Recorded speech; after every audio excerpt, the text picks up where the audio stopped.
სიყვარული ეს არის ის მდგომარეობა, როცა ადამიანი აკეთებს არჩევანს იზრუნოს, პატივისცეს, იყოს მის გვერდით, იყოს მისი მეგობარი და კონდეს ვალდებულებები ამ ურთიერთობაში.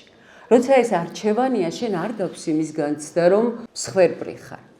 მაგრამ თუ შენ გაცნობიერებულად ამას არ აკეთებ და ეს ჩვევად გექცა და ამ რუტინაში ხარ და უკვე ძალა არ აქვს, რომ მოკაჩო ის შავი ცხენი, რომელიც მიგაქანებს სადღაც ქვემოთ და გაგახსენდეს, რომ თეთრი ცხენიც გყავს, რომელსაც თუ კი ოდნავ შემოუძახებ, ის აუცილებლად გაგაფრთიანებს და აუცილებლად აგიტაცებს მაღლა. და რას ნიშნავს მაღლა ატაცება, ხო, ისევ პლატონის მეტაფორას რომ დავუბრუნდეთ, მაღლა ატაცება ნიშნავს იმ უზენაესთან, იმ იდეათა სამყაროსთან გაერთიანებას, რომელიც გაძლევს სრულ თავისუფლებას.